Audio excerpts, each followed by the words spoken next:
I decided to visit my local bike park at the weekend, and so many people come up to me at this very zone, the mulch jumps, asking me for tips on how to do tricks. So I decided this is the perfect time to teach you guys 10 dirt jump tricks that anyone can learn on any bike.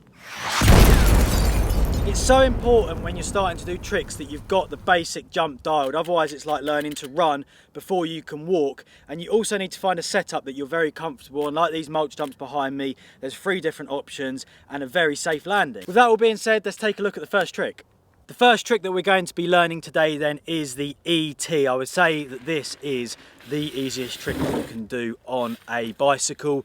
The reason for that is because you're not removing any limbs or having to affect the bike too much in the air. So to begin then, you want to approach the jump the same speed that you usually would to clear it, and it's all about just relaxing and taking your time. So level the bike out. Once it's level, you can simply put a pedal stroke in, spot your landing and roll away. The reason I like the ET is because it's the first trick that is quite low risk, but it also gets you thinking about doing something with the bike in the air other than jumping. So it means jumping is starting to become second nature. The main things I would say to avoid when doing an ET is to rush it and to pull the back brake in the air, because this will stop your feet and make you land with your legs in a weird position.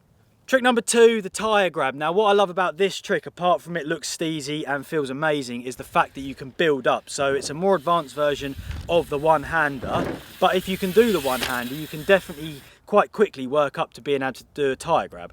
For the tyre grab, instead of levelling the bike out, you actually want the front wheel slightly higher in the air, and what that does is it means you've not got to lean forward and reach as far over the front of the bike to grab the tyre. Once you've got the front wheel in the air, that's when you can begin to take your hand off, and like I just said, really take your time and just go in little steps. You don't have to do it all in one. And if you follow these steps, you'll notice within a few goes you are grabbing that front tyre, performing a perfect tyre grab.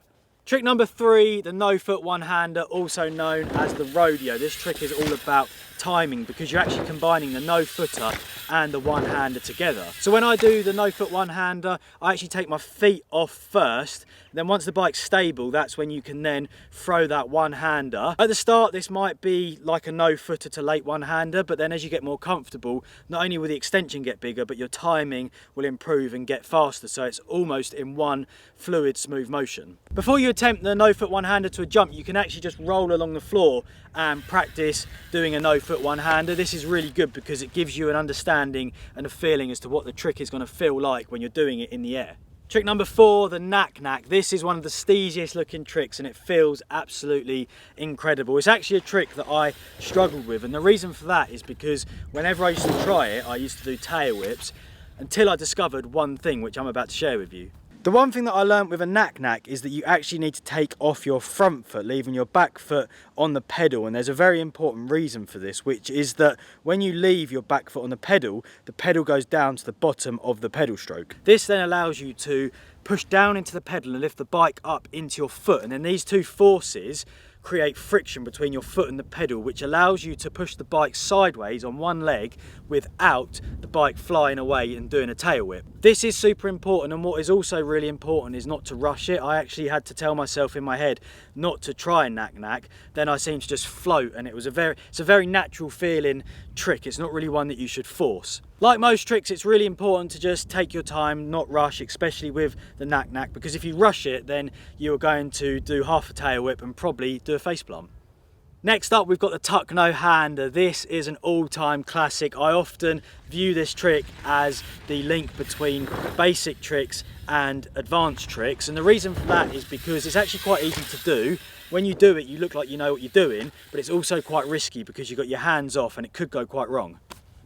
For the tuck no-hander then, it's really important to make sure you lift the front of the bike up, but as you do this, to stop yourself looping out, at the same time you have to lean forward, and what this creates is a very nice stable place for your handlebars to sit within your laps. I would practice this motion to start with and then practice just bringing the front back down, because you don't want to be landing too much on the back wheel. Then at the point when you want to start taking your hands off, don't rush, just make sure the bars are sat firmly in your laps. At this point, just start small. You can take your hands off a little bit, build up, and after a day of doing this, you'll be like a condor flying through the sky.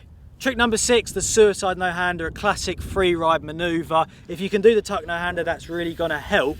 But what's really important with the suicide no-hander is the clamp of your knees. Before trying it to a jump, I would recommend just rolling along the flat, clamping your knees and just taking your hands off and seeing how far you can lean back, because this is what will stop you falling off the back of the bike. And if you can perfect this on the ground, you're already halfway to being able to do it on a jump. When it comes to a jump, then make sure that you level the bike in the air and clamp your knees. If you're in this position, the bike can't really go anywhere, so you can just sort of throw your hands back. And the nice thing with this is once you get comfortable, you can really leave your hands hanging off for a long time. But obviously remember to put your hands back on, absorb the landing, and having rolled out, landing a suicide no-hander. Next up, we have the no-footed can-can. We're starting to turn the difficulty of the tricks up now. For the no-foot can, it's really important that you're comfortable with doing no-footers. Then it's time to decide which way you want to kick over the bike. Now, there is no right or wrong way to doing this. It's purely just whatever feels more comfortable for you.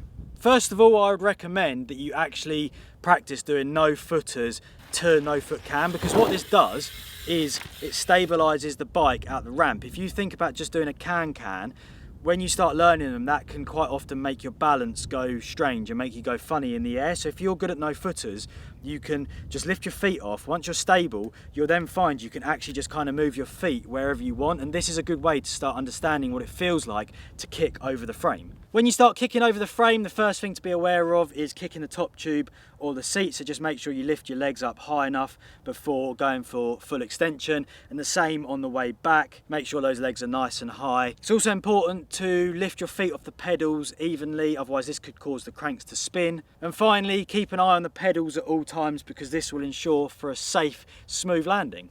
Trick number 8, the bar spin, very popular but very awkward to learn. Now you might be wondering why I'm laying on my back, and that is because this is actually the easiest, safest way to start understanding the basic motion of the bar spin. First thing you need to figure out then is what way you throw the bar spin. Now I actually do bar spins opposite. The correct way is to throw the bar into your front foot, as the bike will be most stable like this, but for some reason I throw into my back foot. So what I would say, if it's more comfortable for you to throw it opposite, throw it whatever feels more comfortable.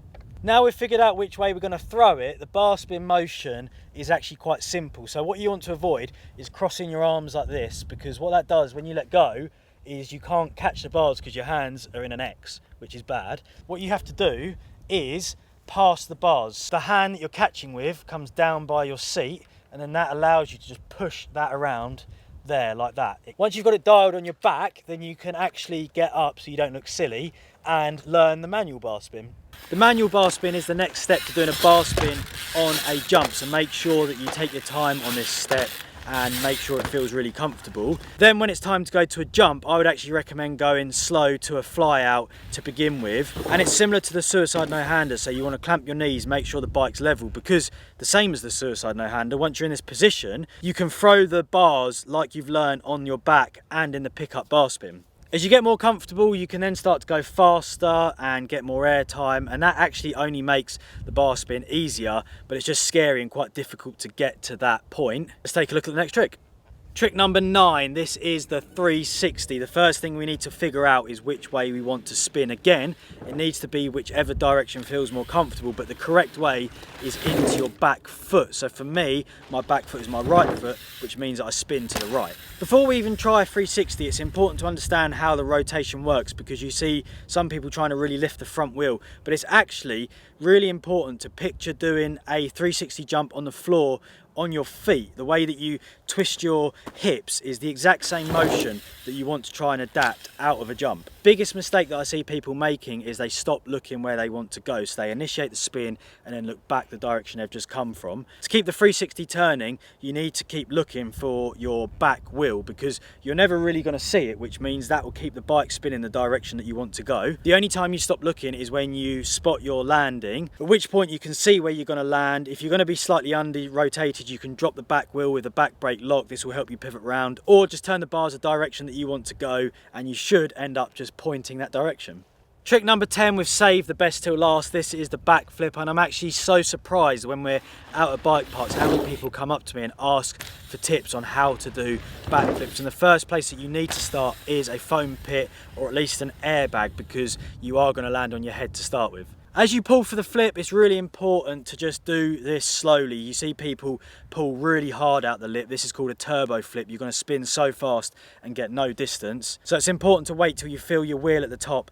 Then we're going to just give the bike a little pop and start leaning backwards. With the backflip then, it's really important to picture looping out or flipping a manual. That same motion where you push with your feet and pull with your arms. Only this time, you're going to tip your head back and keep looking back, because a bit like the 360, as soon as you stop looking, this is when you will stop the rotation and land on your head. If you feel like the flip's spinning too fast, you can open out, make your body even bigger. This will slow it down. If you feel like you've spun it a bit too slow, you can tuck up. This will make you smaller and will speed up the rotation of the flip. Once you've got it dialed in the foam pit and you want to take it to a jump, the one thing I would say is just try to imagine the jump you're about to do it on is the foam pit. As soon as you have that thing come into your mind where you're going to a hard jump and you could get quite injured by landing on your head, that's when you start doing completely different and crazy things. There we have it then, 10 dirt jump tricks for you guys to go out there and try. I hope you guys have enjoyed this video and found it helpful. If you have, leave some comments down below, give us a thumbs up, and I will see you in the next one. Yeah.